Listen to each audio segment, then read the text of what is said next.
अस्सलाम वालेकुम 89 न्यूज़ के साथ मैं हूं सोनिया खान। नाज़रीन, इस वक्त पाकिस्तानी शोबिज़ इंडस्ट्री का एक बड़ा नाम मेरे साथ मौजूद है, मिनाहिल शेख, जिन्होंने पीटीवी से अपने करियर का आगाज़ किया। लातादाद ड्रामों में काम किया, लातादाद मूवीज़ में काम किया, लेकिन आज जो है ये कसम पुरसी की ज़िंदगी गुजारने पर मजबूर हैं। एक छोटे से फ्लैट में ये रहती हैं और अरूज से ज़वाल तक का इनका जो सफ़र है, आज वो जानेंगे कि क्या वजह हुई कि एक मरले से भी कम जगह है जहाँ पे ये इस वक्त रह रही हैं और आप इनकी हालत देख सकते हैं कि इनकी ऐसी हालत क्या है। उसके अलावा इन्होंने कुछ इल्ज़ामात आयद किए हैं कुछ लोगों पे कि इनको तंग किया जा रहा है। इस एक मरले से भी कम फ्लैट से भी इनको निकाला जा रहा है कि जिस जगह पे इन्होंने इस वक्त सर छुपाया हुआ है, यहाँ से भी कुछ लोग इनको निकालना चाहते हैं। ये भी सारा क्या मामला है। उसके अलावा शोबिज़ इंडस्ट्री के सितारों को हमने देखा है कि बाद में उनके साथ जो है अरूज से ज़वाल की तरफ जो है वो बड़ा तेज़ी से आते हैं और फिर बाद में कोई साथी या कोई भी इनका हाल पूछने वाला नहीं होता। तो मिनाहिल से आज इसकी दास्तान जानते हैं। अस्सलाम वालेकुम। जी वालेकुम अस्सलाम। मिनाहिल, कैसी हैं आप? मैं ठीक हूँ। अच्छा, सबसे पहले तो मुझे बताएं कि किस वजह से इस छोटे से फ्लैट पे आप रहने के लिए मजबूर हैं। एक वक्त था आप स्टार थी और स्टार जो है वो इस तरह के घर में रह रही है, इसका कोई हाल नहीं है, एक मरले से भी जगह कम है। इसकी वजह ये थी कि मेरी वालदा की डेथ हो गई। पहले हम लोग इकबाल टाउन में रहते थे, वहाँ हमारा बड़ा घर था और वालदा की डेथ हो गई। अनफॉर्चुनेटली वहाँ पे भी मतलब लोगों ने हमें अम्मी की डेथ के बाद हमारा घर, प्रॉपर्टी डीलर्स जो होते हैं दुनिया की सबसे गंदी रूह होते हैं, या तो अपनी माँ के घरों को भी बेच देते हैं, तो उन्होंने हमारा घर सेल आउट कर दिया। उसके बाद मैं यहाँ, किसने वो बेचा था घर? वो एक प्रॉपर्टी डीलर था जो कि हमारे घर में आया करता था, उसने हमारा घर बेच दिया। फिर उसके बाद आप से लोगों की मर्जी के खिलाफ? नहीं, अम्मी की डेथ हो गई थी तो उसमें, हाँ, मेरी तो बिल्कुल मर्ज़ी नहीं थी, लेकिन वो घर हमारा सेल आउट हो गया था। उसके बाद फिर हम लोग यहाँ, मैं अपने बेटे के साथ यहाँ पे रह रही थी और यहाँ पे मैं कोई 11 साल से रह रही हूँ, 10-11 साल से। अज़ीज़ुल्लाह टवाना साहब से मैंने ये फ़्लैट लिया था और ये मतलब ये है, कितनी जगह है ये एक दो फुट 2 स्क्वायर, इसको आप कह सकते हैं कि 10 बाय 10 कह सकते हैं। एक मरले से कम है? हाँ जी, एक मरले के आधे मरले से भी ये कम है। एक सिंगल रूम है और सिंगल इसके साथ वॉशरूम है बस। इसमें बस मैं और मेरा बेटा रहते हैं। और ये यहाँ पे जो प्रॉपर्टी की लेन देन कर रहे हैं ज़फ़र डे 1 से, जब मैं अपना बहुत छोटा सा बेटा था यहाँ पर मैं आई, मैं बहुत ज़्यादा तकलीफ़ में थी। इसकी वजह ये थी कि कुछ मेरे हस्बैंड जो थे वो हमसे अलग हो गए थे और मैं बिल्कुल अकेली हो गई थी। और मेरा शादी शोबिस में ही की थी? नहीं, मेरी शादी शोबिस में नहीं हुई थी। मेरी शोबिस से बाहर जी, की? मेरी बाहर हुई ठीक थी। है। फैमिली की मर्जी से ये लव मैरिज की थी? नहीं, मेरी फैमिली की मर्ज़ी से ही शादी हुई थी। ठीक है, फिर अलैदगी हो गई? नहीं, मेरी अलैदगी भी नहीं हुई। क्योंकि मेरी शादी आउट ऑफ कंट्री हुई थी और मैंने गवर्नमेंट ऑफ पाकिस्तान से ये अपील की थी कि हमें यहाँ से एग्ज़िट परमिट दिया जाए, मगर गवर्नमेंट ऑफ पाकिस्तान के जो कुछ लोग, जैसे हट धर्म लोग होते हैं, इन लोगों ने मुझे हर जगह पे ज़लील किया, जिसकी वजह से मैं अपने बच्चे को लेके उसके भाई के पास नहीं जा सकी, क्योंकि मेरे हस्बैंड मिसिंग पर्सन है, अब्रॉड हो गए थे और मैं बहुत तकलीफ़ में रही हूँ। इस वजह से लोगों ने मुझे इतना मारा पीटा यहाँ पे, और मेरे बेटे की भी पूरी लाइफ जो है वो एक तरह से स्पॉइल होने वाली हुई है। साल पहले शोहर से रब्ता ख़त्म हुआ, ताल्लुक़ ख़त्म हुए कितना टाइम हो गया? क्योंकि मेरे हस्बैंड थे। कुछ अता पता है कहाँ पे? जी जी जी, बिल्कुल है। हमारे CNICs वगैरह जो हैं बने हुए हैं इस चीज़ के। हम कौंसल खाने से जब रब्ता करने की कोशिश करते हैं तो वहाँ पे भी आपको पता है कि लोग कोऑपरेट नहीं करते। लोग हर जगह पे इतने पैसे मांग रहे होते हैं और मेरे साथ तो बिल्कुल भी कोऑपरेट नहीं करते। सोशल मीडिया का दौर है, कभी आपके शोहर ने, आपके बेटे का नाम क्या है? मेरे बेटे का नाम इब्राहिम है। इब्राहिम के वालिद साहब जो हैं उन्होंने कभी रब्ता नहीं किया? बेटे का पता है कि मेरा बेटा इतना बड़ा हो गया फिर भी रब्ता नहीं करता? इसके वाले साहब जो थे ना, मतलब जो मेरे हस्बैंड थे वो मिसिंग पर्सन अब्रॉड थे। इसके भाई हैं 2, इसके 2 भाई हैं, मगर वो यहाँ पे नहीं हैं। आपके शोहर के? हाँ जी, वो, और हाँ, वो मेरे तो नहीं, मेरे से तो एक बेटा ही है, इब्राहिम ही है, और वो इसके भाई है। और यहाँ पे इस बच्चे का कोई भी नहीं है मेरे अलावा और मेरा इसके अलावा, क्योंकि मेरे हस्बैंड हमें चले गए थे। लेकिन यहाँ पर आपको पता है कि पुलिस जो है वो बिल्कुल ताउन नहीं करती। जब हम पुलिस के पास जाते हैं, हम देखा जाए तो हम ओवरसीज़ पाकिस्तानी फॉल करते हैं। मिसिंग कोई किडनैप हो गए थे, क्या हुआ था? नहीं, किडनैप पता ही नहीं है? हस्बैंड मेरे ऑलरेडी मैरिड थे वहाँ पर, और जब मैं यहाँ पर रजिस्ट्रेशन वगैरह करवाने के लिए गई तो उन्होंने मुझे कहा कि उठा के इनको बाहर मारे, हमने इनकी रजिस्ट्रेशन नहीं करनी, क्योंकि ये एक तरीक़ाकार होता है सारा, उसमें आपके वो होते हैं। फिर मैंने वो कोर्ट से हम लोगों ने ऑर्डर्स वगैरह लेके इस चीज़ को कंप्लीट कर लिया। अब हमारे CNIC पाकिस्तान के और जिसे कहते हैं ना हाफ से, सॉरी मेरे मुझे ज़हन में नहीं आ रहा, हाफ कास्ट लोग, मेंटली तौर हाफ पे इस कास्ट। कदर जो है डिस्टर्ब हो चुकी हैं कि बातें भूल जाती हैं, कुछ पता नहीं चलता क्या बोल जाती हैं। मिनाहिल क्या वजह बनी? नहीं, ऐसा नहीं था। हाफ कास्ट लोग इनको बोलते हैं, हम लोग हाफ कास्ट लोग हैं। जिस कैटेगरी में हम लोग फॉल करते हैं, हाफ कास्ट लोग इसको बोला जाता है। तो मसला ये है कि हमें, चूँकि मैं इस मुल्क की सिटीज़न थी, तो मुझे तो एटलीस्ट ये प्रोटेक्शन दे ना, ये लोग मुझे प्रोटेक्ट नहीं कर रहे हैं। वजह ये है कि जिसका दिल करता है उठ के मार कुटाई शुरू कर देता अब है। इन लोगों ने जो आपके फ्लैट पे बकौल आपके कब्जा करना चाहते हैं, वो कौन लोग हैं और वो आपसे क्या चाहते हैं? यहाँ पे जब मैं आई थी तो जब मैंने ये लिया था फ्लैट, तो यहाँ पे एक आदमी था ज़फ़र। मुझे आए को तकरीबन यहाँ पर 1 हफ़्ता हुआ था, तो मुझे बुला के इसने 3-4 बंदों को नीचे बिठा के तो मेरी इंसल्ट करके मुझे ना मारने को पड़ा।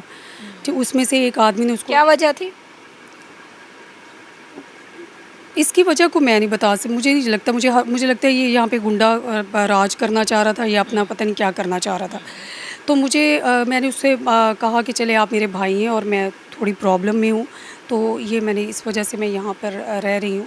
और दूसरी बात ये कि मैंने इसका पे किया हुआ है और मैंने इसको परचेज़ किया हुआ है। मैं जहाँ पे भी रहूँ, जैसे भी रहूँ, मुझे अपनी प्रॉब्लम्स का पता है, मुझे अपने बेटे को पढ़ाना है, जो भी है। हमारी ज़ातियात को देखा जाए तो आज तो मैंने आप लोगों को सारी बात बताई है। दूसरी बात ये है कि ज़फ़र जो है, उस वक़्त तो ये रुक गया, लेकिन उसके बाद वेरी नेक्स्ट डे इसने अपने 3-4 फिर गुंडों को मेरे पीछे लगा दिया। फिर एक पुलिस आई और पुलिस में ने कोऑपरेट नहीं किया। उस वक़्त से लेकर ये अब तक मुझे हरासा करता है। कभी हम इधर मेरे इर्द-गिर्द लड़के रहते हैं जो कि जॉब्स वगैरह करते हैं। मुझे सिर्फ़ इस बात का मैंने ये पूछना चाह रही हूँ उस ज़फ़र से कि उसने मेरे से क्या लेना है? लोगों को कहता फिरता है इसकी कोई इज़्ज़त नहीं है। मतलब मेरी क्यों कोई इज़्ज़त नहीं? मेरे आप देखें CNICs हमारे जो बने हुए हैं, खुदा ना ख़ास्ता हम लोग इतने गए गुज़रे लोग हैं, मुझे लेट डाउन करने की कोशिश करता है, मेरी इंसल्ट करने की कोशिश करता है। अच्छा मिनाहिल, जहाँ तक मुझे लगता है फाइनेंशियली इशू आपको बहुत ज़्यादा है, तो क्या वजह है कि शोबिज़ इंडस्ट्री को इतने साल दिए और आज जो है इस कदर अरूज से ज़वाल की वजह क्या है? अरूज से ज़वाल की वो सारी वजूहात है, मेरा ख़्याल है, जो मैंने आपको अपनी बात बताई, ये उसकी वजह है अरूज से ज़वाल की। इसका असल ज़िम्मेदार जो होता है ना, ज़िम्मेदार जिसे बोला जाता है, वो सोसाइटी होती है। मिनाहिल, मुझे ये बताएं, बहन भाइयों में कौन कौन है? कितनी बहनें थी, कितने भाई थे? मेरे भाई जो थे, अल्लाह उनको जन्नत नसीब करे, कैंसर से फ़ौत हो गए थे। वालदा मेरी हार्ट अटैक से फ़ौत हो गई थी। बहन मेरी, हाँ, मेरी एक स्टेप सिस्टर हैं, वो किधर होती वो है? यहाँ होती नहीं। है? हाँ, कभी कभार मिल लेती हैं, मगर वो मेरे साथ नहीं रहती। अब उनकी अपनी लाइफ है, उनके अपने बच्चे हैं। कभी कभी मैं उनके पास, बहुत कभी किस चली किस जाती अदाकार के साथ काम किया हुआ है? हूँ। मैंने सारे ऑलमोस्ट अदाकारों के साथ काम किया हुआ है। मैंने मोअम्मर राना के साथ किया हुआ है, मैंने दुर्दाना रहमान साहिबा के साथ किया हुआ है। उनके साथ मैंने फ़िल्म की थी ज़ैगम साहब की, हर ज़रा सितारा।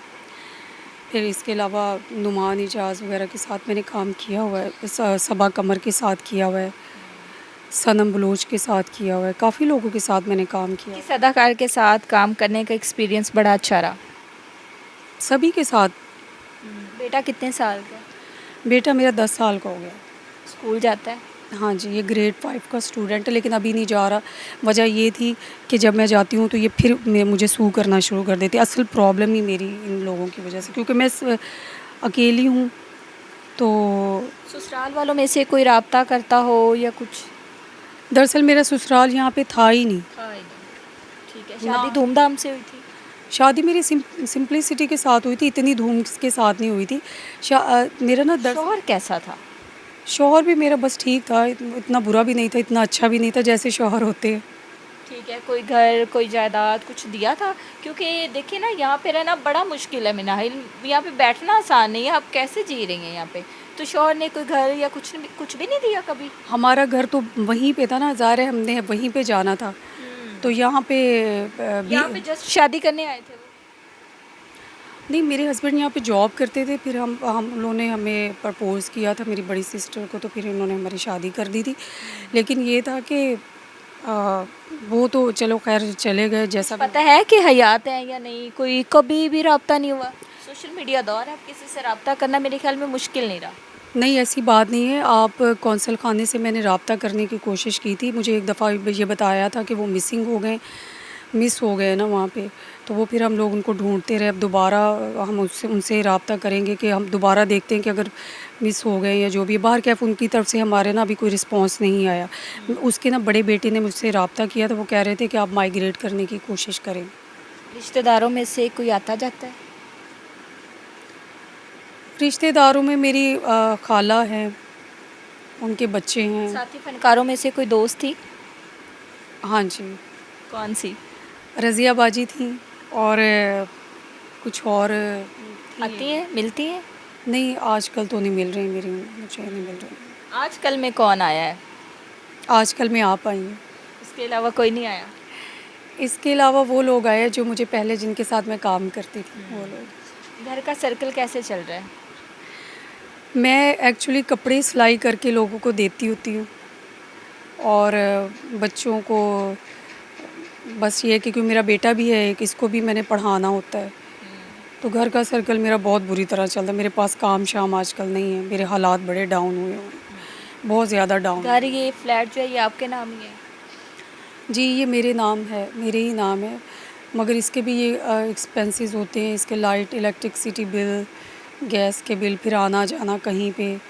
और इंसान का ज़िंदा रहना, इंसान जब तक ज़िंदा रहता है उसकी आखिरी कबर तक उसके एक्सपेंसेस ही होते हैं। साथी अदाकाराओं में से किसी को कोई मैसेज देना चाहती हूँ? हाँ जी, मैं सबको ये मैसेज देना चाहती हूँ कि खुदारा काम को इग्नोर ना किया करे। अगर कोई काम आए तो कर लेना चाहिए। और दूसरी बात ये है कि मतलब इंसान थोड़ी देर के लिए मिलता है। फ़नकारों की ना दरअसल एक ना कम्युनिटी है, बरादरी है, जिसमें हम एक दूसरे के साथ दुख सुख शेयर कर लेते हैं। तो फ़नकार आजकल वो वाले रह भी नहीं गए। पहले वो वाले फ़नकार होते थे जो आपस में प्यार मोहब्बत से एक कम्युनिटी के तौर पे रहते थे। इकट्ठे उन्होंने खाना पीना, इकट्ठे उन्होंने अपने दुख दर्द शेयर करने। अब वो वाले नहीं रह गई बात। तो बस मैं उनको ये पैगाम देना चाहती हूँ कि बंदा जहाँ पे भी रहे अपने दोस्तों के साथ बना के रखनी चाहिए, अपने दोस्तों से प्यार के साथ रहना चाहिए, कंपटीशन नहीं करना चाहिए। इस कंपटीशन की वजह से कितने फ़नकार बेचारे जो हैं वो क्राइसिस का शिकार हो गए। बाज़ अदाकाराएँ दूसरी अदाकाराओं को काम नहीं करने देती हैं, तो वो बेचारी ये चीज़ें जो हैं फिर आपके लिए प्रॉब्लम का सबब बनती हैं। मिनाहिल, कहीं ऐसा तो नहीं है कि खुद ही वो इंसान जो है वो मंजर आम से हट गया हो? नहीं, ऐसा बिल्कुल नहीं है।